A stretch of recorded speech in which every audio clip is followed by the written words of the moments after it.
இந்த ஆட்சி நான் யோக்கியமான ஆட்சி திரும்பவும் வரணும், இந்த ஸ்டாலின் வரணும்னு நினைக்கிறீங்களா? இல்லை, நான் அந்த மாதிரி எனக்கு எந்த உள்நோக்கம் இல்லை இல்லை, நீங்கள் நினைக்கிற உள்நோக்கம் வந்து அப்போ வர்றவங்கள ஊழல் கட்சின்னு தெரிஞ்சு நீ ஏன் போய் அது கூட சேர்ற? மக்களும் கட்சிக்காரர்கள் கூட கட்சிக்கு உண்மையாக இல்லை. தமிழ்நாட்டினுடைய சாபக்கேடு என்னன்னா, நீங்கள் என்ன கேள்வி கேட்குறீங்கன்னு எனக்கு புரியல.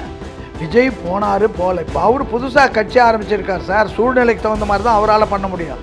அதை விட்டு அவன் வீட்டு அளவுக்கு போனாரா, இவங்க வீட்டு அளவுக்கு போனாரான்ற கேள்வியெல்லாம் தேவையில்லாத ஒரு கேள்விகளை நீங்கள் இன்னைக்கு நான் கேட்குற ஒரே கேள்வி வச்சுக்கோங்க. இன்னும் விஜய் இது வரைக்கும் ஏதாவது தப்பு பண்ணாரு சொல்லுங்கள். பரந்தூருக்கு போனார், அதை வந்து பரந்தூரில் போன உடனே முடிஞ்சு போச்சு. அது புரளிகளை கிளப்பி விட்டு கட்சியை வீணாக்கலாம்னு நினைக்கிறாங்க. பிஜேபி ஆஃபர் பண்ணதும் இவ்வளவுக்கும் பிறகு வேண்டான்னு தூக்கி எறிஞ்சிட்டு வந்த கட்சி விஜய் கட்சி.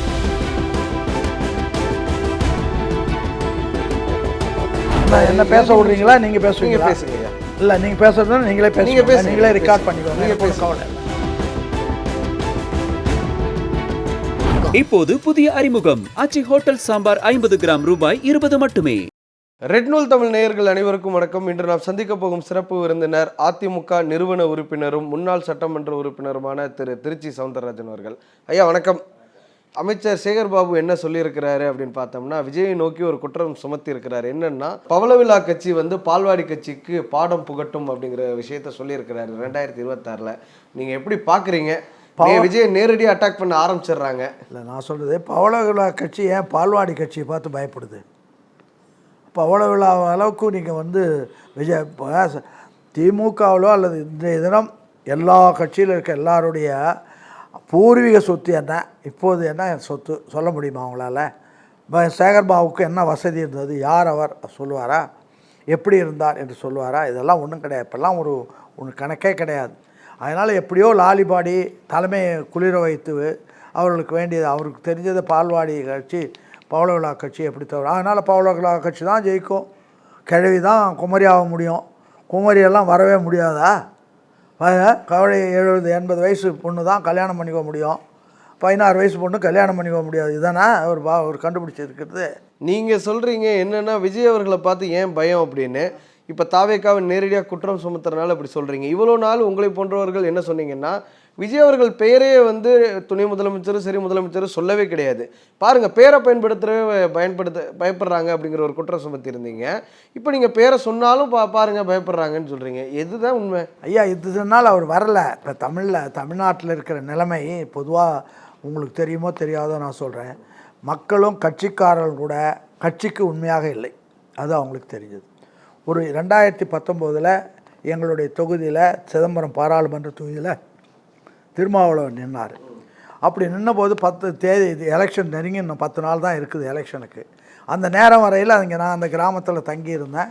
சுற்றுப்பக்கத்தில் ஒரு 10 எந்த இடத்துலும் திருமாவளவனை பற்றி ஒரு செய்தி கூட வரல, விளம்பரம் இல்லை, ஒன்றும் இல்லை. அதுக்கு வந்து அவர் தோழமை திமுகவினுடைய தோழமை கட்சியின் சார்பாக அவர் நிற்கிறார். 2019 நிற்கிறார். ஒன்றும் இல்லை. நான் அன்றைக்கு இருந்த மாவட்ட செயலாளர்கிட்ட கேட்குறேன், எனக்கு வேண்டியவர் தான், அவர்கிட்ட கேட்குறேன், என்ன ஒன்றுமே காணுமே, நான் 10 நாள் தானே தேர்தல் இருக்குது அப்படின்ற போது அந்த மாவட்ட செயலாளர் என்ன சொன்னாருன்னா, அண்ணன் நான் என்ன பண்ணுறது, ஒரு மேலேருந்து இன்னும் கவனிப்பு வரல, வந்தால் தானே அதான் செய்ய முடியும் அப்படின்ட்டாருன்னா, ஒரு மாவட்ட செயலாளர் அதை சொல்கிறாருன்னா அப்போ கட்சி எங்கே போயிருக்குன்னு சொல்லுங்கள். நீங்கள் நாங்கள் கட்சியில் இருந்தபோது நீங்கள் பார்த்தீங்கன்னா யாருக்குமே காசு கொடுக்கறதில்ல. அடிப்படையாக அந்த நோட்டீஸ் போட, போஸ்டர் ஒட்ட, போஸ்டர் தயாரிக்க இப்படிப்பட்ட செலவுகள் தான் இருந்தது. தேர்தல் ஆணையம் நிர்ணயித்த செலவு கூட எங்களால் பண்ண முடியாது, பண்ணலை. அன்னைக்கு கட்சியில் அப்படி தான் நிலைமை இருந்தது. அது தேவையும் இல்லை. கட்சிக்காரர்கள் உயிரை விட்டு தியாகம் பண்ணி அவங்கவுங்க சொந்த காசில் வேலை செஞ்சாங்க. ஒரு கட்சி தோழர் என்கிட்ட வந்தார் 62. ஐயா ஒரு நாள் லீவு கொடுங்கன்னார். நான் ஒன்றும் அவரை சம்பளத்துக்கு வச்சிடல, சம்பளம் கொடுக்கல, டீ கூட வாங்கி கொடுக்கல. என்ன தம்பி என்ன விஷயம் அப்படின்னு. ஒன்றும் இல்லை, என்கிட்ட காசு இல்லை, டீ சாப்பிட கூட காசு இல்லை. நாளைக்கு காங்கிரஸ்காரங்க ஊர்வலம், சைக்கிள் ஊர்வலம் விட்றாங்க, ஒரு 5 ரூபா கொடுப்பாங்க. அந்த 5 ரூபா எடுத்துகிட்டு வந்தால் நான் 10 நாள் நான் காலத்தை ஓட்டிடுவேன் அப்படின்னு சொன்னாங்க. சரி போயிட்டு வாங்க. அதே தான் சட்டமன்றத்தில் பக்தவச்சனம் சொன்னார். என்ன சொன்னாருன்னா, திமுககாரர்கள் தேனீக்கள் போகிற வேலை செய்தார்கள் அப்படின்னு. அன்றைக்கி தொண்டன் அவனாகவே வேலை செஞ்சான். அதோடு மட்டுமல்ல, அந்த தொண்டனை கண்டு தலைமை பாய்ச்சப்பட்டது. நாங்கள் தேர்ந்தெடுக்கிற ஆளை தான் தலைமை அறிவிக்கும் அன்னைக்கு நிலைமை. தலைமையாக ஒரு கேண்டிடேட்டு கூட இப்போ உட்காந்து செலெக்ஷன் பண்ணுற மாதிரி அதெல்லாம் கிடையாது. என்ன செலெக்ஷன்? இப்போ நீ எத்தனை வருஷம் ஜெயிலுக்கு போன, எத்தனை வருஷமாக கட்சியில் இருக்கிற, நீ கட்சிக்கு என்ன செஞ்சுருக்கிறன்னு கேள்வியாக கேட்க போகிறாங்க.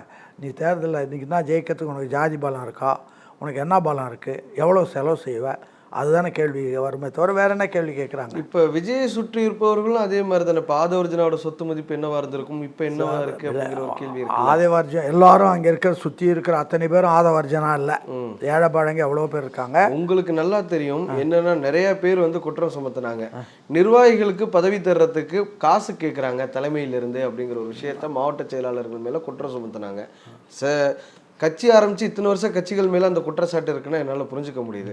கட்சி ஆரம்பித்து 2 வருஷம் கூட இன்னும் முழுமையாக முடிஞ்சிருக்கு. இதெல்லாம் இந்த புரளிகளை யார் கிளப்பி விடுகிறார்கள்? நிர்வாகிகள் பேட்டி கொடுக்குறாங்க. அதுதான் இல்லை, அதுதான் கிடையாது. புரளிகளை கிளப்பி விடுவதை உனக்கு சீட்டு இல்லைன்னா நீ இது மாதிரி சொல்கிறா அப்படின்னு சொல்லிட்டு மாதிரி அந்த ஏன்டா புதுசாக வந்தவங்க இளைஞர்கள் அவங்கள தூண்டி விடுறதும் அவங்கள சொல்ல வைக்கிறதும் இதெல்லாம் வந்து அது இவங்களுடைய மெத்தடு. அதாவது எதிரிகளை தோற்கடிப்பதுக்கு 1000 மெத்தடு வச்சுருப்பாங்க. அதில் ஒன்று ஒன்றா வெளியில் வந்துக்கிட்டே இருக்குது. அதெல்லாம் விட்டுட்டு இப்போ மக்கள் என்னவா இருக்காங்க அதை பாருங்கள். மக்கள் அவங்க பணம் கொடுத்தாங்க, பணம் வாங்கினாங்க அப்படின்னு சொல்கிறது யாராச்சும் நிரூபிக்க முடியுமா? முடியாது. ஆனால் இதெல்லாம் தேவையில்லாத, அதாவது புரளிகளை கிளப்பி விட்டு கட்சியை வீணாக்கலாம்னு நினைக்கிறாங்க. எதை செஞ்சாலும் இவங்க செஞ்ச கொடுமைகள், இவங்க வாங்கிய ஊழல், இன்றைக்கும் கூட இப்போ எந்த அலுவலகத்துக்கு போனாலும் காசு இல்லாமல் ஒரு பேப்பர், சின்ன பேப்பர் கூட நடுவில். இது சாதாரண மக்களுக்கு கூட தெரியுது. எந்த ஆஃபீஸுக்கு போனாலும் என்ன டெத் சர்டிஃபிகேட் வேணுமா, அல்லது பட்டா வேணுமா, இது வேணுமா, எது வேணும், எதுக்கு போனாலும், அல்லது எனக்கு வந்து முதியோர் பென்ஷன் வேணும், அல்லது ஏதாச்சும் வேணும்னா எதுவும் கிடையாது. இன்னும் சொல்லப்போனால் பெண்களுக்கு திருமணத்துக்காக தர்றதுலையே அதில் அவன் ஒரு அரை பவுன் கொடுத்தா அதில் 1/4 பவுன் எடுத்துக்கிட்டு தான் மீதி கொடுக்குறான். யார் யாருக்கு கொடுக்கணுமோ அவங்களுக்கு கொடுக்குறத திட்டம் போடுற போதே எல்லாருக்கும் உண்டு அப்படின்னு சொல்லிட்டா ஒரு திட்டம் போடுறோம். முதியோர் பென்ஷன் தமிழ்நாட்டில் இருக்கிற முதியோர் எல்லாருக்கும் உண்டு அப்படின்ட்டா அதில் லஞ்சம் வாங்க முடியாது, ஒன்றும் இல்லை, எல்லாருக்கும் வந்து சேர்ந்துடும். இவங்க போடுற போதே என்ன பண்ணுவாங்கன்னா ஊழலுக்கு வழிவகுத்து தான் போடுறாங்க. எப்படின்னா இந்த ஆண்டு 5000 பேருக்கு முதியோர் பென்ஷன் தான். அந்த 5000 பேர் யார் இவங்க திமுககாரனோ அல்லது ஆளுங்கட்சியில் இருக்கிறவங்களோ சிபாரிசு பண்ணுறவங்க, சிபாரிசு பண்ணுறதுக்குள்ள கட்டணம் வாங்கிட்டு பண்ணுறவங்க, இவங்க தான் சொல்கிறாங்களே தவிர எல்லாருக்கும் எல்லா முதியோர்களுக்கும் போய் சேருவதே இல்லை. திட்டம் போடும்போது ஒரு திட்டம்னா எல்லாருக்கும் போகணும், அதுதான் நியாயம். அது இல்லை அப்படின்ற முறையில் இவங்களை வேணும்னு அந்த மாதிரி ஒரு ஊழலுக்கு வழிவகுத்து தான் திட்டங்களே போடப்படுது. அதனால தான் இப்படி இருக்குது நிலைமைகள். கூவி கூவி அழைத்தும் அந்த கட்சிக்கு யாருமே கூட்டணிக்கு போகலை அப்படிங்கிற ஒரு விமர்சனத்தையும் முன் வச்சிருக்கேன். கூவி கூவி அழைக்கிறாரு, யாரா யோகியம் வருவாரான்னு பார்க்குறாரு. எவனும் யோகியம் இல்லை. அவன் அந்த இனத்தோடு போய் சேருது, அதுக்கு என்ன இருக்குது? இனத்தோடு சேருன்றதான் அந்த காலத்துலேருந்து பழமொழி தெரியுதா? புறநானூற்றிலே ஒரு பாடல் உண்டு. பொன்னும் துகிரும் முத்தும் மன்னிய மாமலை பயந்த காமரை வனையும் இடைபடச் செய்வாயினும் தொடைபுடன் அருளை நன்கலம் அணைக்குங்காலே சான்றோர் பாலாக சாலார் பாலாக. யோகியம் பக்கத்தில் போவோம், அயோக்கியம் பக்கத்தில். கூவி பார்க்குறாரு, எந்த யோகியனும் இல்லை. அதுக்காக இப்போ திமுகவோட போன கட்சிகள் எல்லாமே வந்து ஊழல் கட்சிகள் அப்படின்னு நீங்கள் சொல்கிற மாதிரி ஊழல். சரி, நான் சொல்கிறேன் ஊழல் கட்சின்னு தெரிஞ்சு நீ ஏன் போய் அது கூட சேர்ற? அது நீ யாரோட tell me your friend, I will tell you who you are அப்படின்னா, அதனால் நீ யார் கூட சேர்ற? அவங்க நம்ம கூட்டணிக்கு நம்ம இலவுக்காத்த கிளியா நம்ம நீங்கள் வந்து முதல்ல இருந்தே தமிழ்நாட்டினுடைய சாபக்கேடு என்னன்னா, அன்றைக்கு இருந்த தலைமைகள் வேறு. அன்றைக்கு இருந்தவங்க நியாயத்துக்காக, நேர்மைக்காக, உண்மைக்காக பாடுபட்டவர்கள் இருந்தாங்க. எல்லா கட்சியிலும் அப்படி தான் இருந்தாங்க. யாரும் வந்து சோரம் போடுறதில்லை. ஆனால் இன்றைக்கி என்ன நிலைமை அப்படின்னு சொன்னால், எல்லா கட்சிகளும் மேலே ஒரு 10 பேர் இருக்காங்கன்னா நமக்கு என்ன வாய்ப்பு, எங்கே யார் கூட இருந்தால் வாய்ப்புன்னு போய் சேர்ந்துடுறாங்களே தவிர கட்சியை வளர்த்து மக்களுடைய பிரச்சனை எடுத்துக்கிட்டு ஒரு நாளும் போராடுவதில்லை. உங்களுக்கு நல்லா தெரியும், சிபிஐக்கு இப்போ 5 தொகுதிகள் தான் கொடுத்துருக்காங்க. விஜய் அவர்களோட போனால் 20 தொகுதி வரைக்கும் கொடுக்கறதுக்கு கூட வாய்ப்புகள் இருக்கு. விசிகாக 8-10 பேச்சுவார்த்தை நடந்துட்டு இருக்கு. விஜயோட போனால் 20 கன்ஃபார்ம்ங்கிறது அவங்க கட்சிக்காரங்களே சொல்றாங்க. அப்படி இருக்கும் பொழுதும் விஜய் யாரும் நம்புறதுக்கு தயாரா இல்லை அப்படின்னா, நீங்கள் சிபிஐக்கு 5 கொடுத்த போது மற்றதெல்லாம் நாங்கள் கவனிச்சுக்கிறோம் அப்படின்னு சொன்ன வார்த்தைக்குள்ளே புதையிலே இருக்குது, தெரியுதா? அது அவங்களே சொல்லிட்டாங்க. சிபிஐக்காரங்களே நம்ம வீரபாண்டியன்னு அதை சொல்லிட்டார், மற்றதெல்லாம் அவங்க பார்த்துக்குறேன்னு சொல்லிட்டாங்க. அதனால் பார்த்துக்கலாம் அப்படின்ற மாதிரி தேர்தல் செலவுகள் மற்றதெல்லாம் எலெக்ஷன் மற்றதெல்லாம் கமிஷன்ல என்பதற்கு தாக்கல் பண்ணி தானே போறாங்க. அதுல எங்கே ஊழல் இருக்குது? எப்படிங்க? தேர்தல் கமிஷன்ல அவங்க இவ்வளோ தொகை நாங்க வாங்கணுங்கிறத வெளிப்படையா தானே சொல்றாங்க. இப்ப பாஜக மாதிரி தேர்தல் பத்திரத்துல இது பண்ணாங்கன்னா அதை நீங்க ஊழல்னு குற்றம் சொல்றீங்கன்னா அதை என்னால புரிஞ்சுக்க முடியாது. தேர்தல் கமிஷனுக்கு அதிகாரம் இருக்குமானால் நாமினேஷன் போன விட்டால் தொகுதியை விட்டு வேறு இடத்துல போய் உட்கார சொல்லி மக்கள் ஓட்டு போடட்டும். யாருக்கு போடுறாங்க பாவம். அது இல்லையே, இவங்க தான் தினம் தினம் இரவு பகலாக எப்படி மக்களை சந்திக்கிறது. அவங்களுக்கு இதுக்கு முன்னாடியே இப்போ 3 மாதமாகவே கொடுக்க வேண்டிய லஞ்சத்தில் பெரும்பகுதி கொடுத்தாச்சு. அண்டா குண்டா பாவலை ஹாட் பேக்கு எல்லாமே போய் சேர்ந்து. உங்களுக்கு நல்லா தெரியும், நாமக்கல் திருச்செங்கோட்டில் ஒரு தாவேக்கா சார்பில் கூட்டம் நடக்குது. அருண்ராஜ் அங்கே கலந்துக்கிறாரு. அங்கேயும் அதே மாதிரி பாத்திரங்கள் கொடுக்கப்பட்டது. நம்ம மாற்றம்னு சொல்லி வர்றோம், ஆனால் தாவேக்கா கூட்டத்தில் இப்படி தானே நம்ம பண்ணுறோம். அது எனக்கு தெரியாது, நீங்கள் சொல்கிறது உண்மையா இல்லையான்னு எனக்கு தெரியாது. நான் அப்படி நடந்திருந்தால் அது தப்பு, ஆனால் நடந்திருக்கும் என்று நான் நம்பவில்லை. இல்லை, நான் ஆதாரத்தை கூட உங்களுக்கு காமிக்கிறேன். ஆதாரம் நீங்கள் உங்கள் ஆதாரத்தை நான் நம்பணும். உங்கள் ஆதாரம் உண்மையாகவும் இருக்கணும், போலியான்னு பார்க்கணும். எவ்வளோ விஷயங்கள் இருக்குது. ஒரு உண்மையை நிரூபிக்கிறதுல 1000 விஷயங்கள் இருக்குது. அதனால் எங்கோ ஒன்று நடந்ததுன்னு சொல்கிறத நீங்கள் வச்சு அது யாரோ கட்டிக்கிட்ட கதைகளையெல்லாம் வச்சு இங்கே தேடுறதுனால இல்லை, எல்லா முன்னணி செய்தி நிறுவனங்கள்லையுமே இது செய்தியாக்கப்பட்டது. அதே மாதிரி இது உங்கள் ஃப்ளையிங் ஸ்குவாட் அதை கைப்பற்றி இருக்கிறதே நம்ம பார்த்துருக்கோம். என்ன காரணங்கள் நீங்கள் சொன்னாலும் சரிதான். அதுவே அங்கே வந்து திமுக காரங்களே கொடுத்து இது மாதிரி சப்ளை பண்ணியிருப்பாங்கன்னா அப்படின்னு தான் நான் இப்படி தான் சந்தேகப்படுவேனே தவிர நான் எல்லாத்துக்குமே திமுக குற்றம் சுமத்தி. ஆமாம், ஆளுங்க அவங்களால தான் கொள்ளையடித்த பணத்தை காப்பாற்றணுன்றதுக்காக ஒரு கட்சி நடத்திக்கிட்டு உட்காந்துருக்காங்க, திரும்பவும் பண்ணுறாங்க. அவங்க எந்த ரூபத்திலையும் அவங்க வீட்டுக்குள்ளே வந்து கூட அவங்க ஏதாச்சும் பண்ணிட்டு போகலாம். இப்போ பல இடங்களில் பார்த்தீங்கன்னா கஞ்சாவை கொண்டு வீட்டில் வச்சுட்டு கேஸ் எழுதுற போலீஸ் ஸ்டேஷன்லாம் இருக்குது, தெரியுதுங்களா? இங்கே ஒரு போலீஸ் ஸ்டேஷன் இருந்தது, அவங்க கஞ்சாவே இங்கே வச்சுருப்பாங்க. எவனா பிடிக்கலன்னா உங்களுக்கு நல்லா தெரியும், ஜெயலலிதா அவர்கள் ஆட்சி காலத்தில் நீதிபதியோட மருமகனும் மகன் மேலேயும் இதே மாதிரி ஒரு குற்றம் சுமத்தி அரசு. ஆமாம் ஆமாம், அதுக்கெல்லாம் என்னப்போ அது அன்னைக்கு நடந்தது. அது என்ன நடந்ததுன்னு நீங்கள் சொல்கிறீங்க, நான் காதால் கேட்டுக்கிறேன்னே தவிர அதெல்லாம் உண்மையாக இல்லையா எனக்கு தெரியாது. அதை பற்றி நான் கவலைப்படவில்லை. நீங்கள் இன்றைக்கு இருக்கிற பிரச்சனைகளை பற்றி பேசாமல் நீங்கள் எப்படியாச்சும் சுற்றி வளைச்சி எப்படியாச்சும் திமுக காரங்க என்ன செய்கிறாங்களோ அந்த வேலையை இந்த டிவியும் பண்ணுதுன்னு தான் நான் நினைக்கிறேன். இல்லை இல்லை இல்லை, நீங்கள் கேட்குற கேள்வி பூராவுமே எப்படி கேட்குறீங்கன்னா கேட்கலாம், எப்படி இருக்குன்னு இருக்குது. ஆனால் வந்து நீங்கள் பச்சை திமுககாரர் இருந்து என்னிட்ட கேள்வி கேட்க வந்த மாதிரி தான் இருக்கே தவிர வேற ஒன்றும் நியாயமான ஒரு நிருபராக இருந்து கேள்வி கேட்குற மாதிரி எனக்கு படலை. இல்லை, விஜய் அவர்களை கேள்வி கேட்டாலே நம்ம முத்திரை குத்தணுங்கிற அவசியம் இருக்கா? இல்லையே, நீங்கள் இல்லாத ஒன்று உங்களுக்கும் மனசாட்சியோட சொல்கிற கேள்வியே. அருண்ராஜ் மேலே அந்த குற்றம் சுமத்தினதை நான் செய்தியை வந்ததை கூட நான் காமிக்கிறேன். ஆனால் எனக்கு நீங்கள் ஒருத்தர் சொன்னது இன்னொருத்தர் எடுத்து காட்டுறதுனால அதை நான் நம்ப வேணும்னு அவசியம் இல்லை. அது எனக்கு தேவையில்லாத ஒரு பிரச்சனை, பொதுவான பிரச்சனை தான் நான் பேச முடியுமே தவிர நீங்கள் வந்து இன்றைக்கி நான் கேட்குற ஒரே கேள்வி வச்சுக்கோங்க, இன்னும் விஜய் இது வரைக்கும் ஏதாவது தப்பு பண்ணாருன்னு சொல்லுங்கள். இல்லை, சரி, தப்பு பண்ணவங்க தான் எதிரில் இருக்கிறாங்க. அப்போ அவங்களுக்கு என்ன பண்ணுறதுன்றதை பற்றி தான் ஒரு பொது மனிதன் சிந்திக்கணுமே தவிர உங்கள் ஆட்சியை பார்த்தாச்சு, உங்கள் யோகியதை பார்த்தாச்சு, எல்லாம் பார்த்தாச்சு, நீங்கள் ஊழல் லஞ்சம் பண்ணுறீங்க. அதோட இந்த தினம் நேற்று கூட பாட்டாளி மக்கள் கட்சியினுடைய தலைவர் அன்புமணி சொல்லியிருக்காரு, ஆண்டுக்கு 10 லட்சம் பேர் இது சாராயத்தினால சாவுறாங்க. இதெல்லாம் உங்களுக்கு புரியலையா? எத்தனை குடும்பங்கள் 10 லட்சம் பேருன்னா 10 லட்சம் பேர் செத்தா 50 லட்சம் பேர் பாதிக்கப்படுறாங்க. அவ்வளோ பாதிக்கிறதை பற்றி கவலைப்படாமல் அதை பற்றி வாயே திறக்காமல் இருந்தால் அதுக்கு என்ன கேள்வி? அப்படிப்பட்ட ஒரு மோசமான அரசாங்கங்களாக இருக்குது. மோசமான அரசாங்கங்களை எதிர்த்து விஜய் அவர்கள் எவ்வளோ போராட்டம் நடத்திருக்காருங்கிற ஒரு கேள்வியை கேட்குறாங்க. போராட்டம் தேவையான போது இனிமேல் நடத்துவோம். நான் இப்போ தானே பார்த்தோம், நான் ஒரு தொழிலில் இருந்தேன், வந்தேன், இனிமேல் பார்த்தேன். இனிமேல் அந்த நல்லாட்சி கொண்டு வர்றதுக்கு நான் பண்ணுறேன்னே தவிர போராட்டம் நடத்துவது மூலியம்தான் நீங்கள் நிரூபிக்க முடியும்னு இல்லை. அவங்க கட்சியே இப்போ தான் உருவான கட்சி. உங்களுக்கு நல்லா தெரியும், நீங்கள் பேரறிஞர் அண்ணாவே இதாக பின்பற்றவர். நீங்கள் அவர் எத்தனை போராட்டங்கள் ஆட்சிக்கு வர்றதுக்கு முன்னாடி நடத்தினார். ஆட்சிக்கு வந்ததுக்கு அப்புறம் தான் எல்லாமே அண்ணா என்ன இருக்கும் தமிழ்நாடு. அது வந்து ஆரம்ப காலத்திலேருந்து ஆட்சிக்கு வரணும்னு நடத்தப்பட்ட இயக்கம் அல்ல, மக்களுக்கான இயக்கம். மக்களுக்கான இயக்கங்கள் எல்லாமே போராட்டத்தை முன்னெடுப்பாங்க. பெரியார் அவர்கள் கட்சியை ஆரம்பிக்கல, ஆனால் இடஒதுக்கீட்டுக்காக எவ்வளவு போராட்டம் பண்ணி என்ன பேச விடுறீங்களா? நீங்க பேசுங்க. இல்ல, நீங்க பேசுறது நீங்களே பேசுங்க, நீங்களே ரெக்கார்ட் பண்ணிக்கோங்க, நீங்க கவலை இல்லை. தெரியுதா? நீங்க கேள்வி கேட்டீங்க, அந்த இயக்கம் எப்படி வந்தது, எதுக்காக வந்தது? ஆரம்பத்தில் ஜாதி ஒழியணும், மதம் ஒழியணும், கடவுள் ஒழியணும், காந்தி ஒழியணும், காங்கிரஸ் கொள்ளணும், இந்த மூலக்கொள்கைகளை வச்சு வந்த இயக்கம்.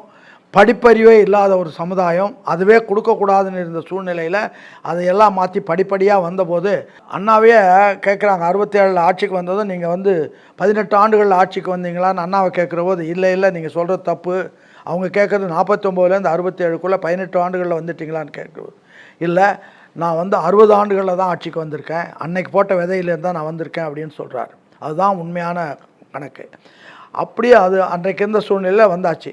இன்றைக்கி பார்க்குறோம், இன்றைக்கி பார்த்த பிற்பாடு ஆட்சி மோசமாக இருக்குது அப்படின்னு சொன்னால் அது எப்படி, அதுக்காக என்ன பரிகாரம் பண்ணுறதுன்றதை பற்றி தான் இளைஞர்கள் சிந்திக்கணுமே தவிர, நீங்கள் போராட்டம் நடத்துனீங்களா நான் பார்த்தேன், நேற்று பார்த்தேன், எனக்கு உணர்ந்தது சரி, மக்களுக்காக போராடுவோன்னு வந்தவரை நம்ம வரவேற்க தான் வேண்டுமே தவிர, நேற்று போராட்டம் நடத்தினியா, முன்னா நாள் போராட்டம் நடத்தினியா, இதெல்லாம் விதண்டாவாதமான கேள்வியை தவிர இது வந்து அறிவுபூர்வமான கேள்வின்னு கூட நான் சொல்ல மாட்டேன். போராட்டம் நடத்துகிறவன் தான் என்ன பண்ணுறான், இப்போ எல்லா இப்போ எதிர்க்கட்சிகளோ மற்றவங்களோ போராட்டம் என்ன, ஒரு நாளைக்கு போய் ஏதோ பிள்ளையார் கோயிலில் போய் தூப தீப ஆராதனைகள் பண்ணிட்டு வர மாதிரி ஒரு 10 பேரை வச்சுட்டு கோஷம் போட்டு அதுக்காக போராடி பெரியார் அழைச்சிட்டு போனார், 10,000 பேர் சிறைக்கு அழைச்சிட்டு போனார். அது மாதிரி எந்த கட்சியாச்சும் ஒரு பிரச்சனைக்கு கச்சத்தீவை பற்றி இன்னை வரைக்கும் வர்றாங்களா, அல்லது நீட் தேர்வை பற்றி வர்றாங்களா? ஒன்றுமே கிடையாது. அதை பற்றியெல்லாம் இல்லை, பேசிவிட்டு அதோடு அவங்கவுங்க விட்டுட்டு வேலையை பார்த்து நாங்களும் பண்ணிட்டோம் அப்படின்னு போகிறாங்களே தவிர, இதெல்லாம் உண்மையாக பண்ணணும்னா அதுக்காக போராடி அது வெற்றி பெறணும். உங்களுக்கு நல்லா நினைவு இருக்கும், அஜித்குமாருங்கிற ஒரு கஸ்டோடியல் டெத் நடந்தது. அதற்கு விஜய் வந்து நேரடியாக போனார். எல்லாரும் என்ன சொன்னாங்கன்னா, விஜய் ஆதரவாளர்கள், தாவேக கட்சிக்காரர்கள், இவர் வந்து வீடியோ காலில் வர்ற அரசியல் தலைவர் இல்லை, வீட்டுக்கே வரக்கூடிய அரசியல் தலைவர்னு. அதன் பிறகு எத்தனை கஸ்டோடியல் டெத் நடந்தது. இப்போ அண்மையில் கூட ஆகாஷ்னு ஒருத்தர் இறந்தார்.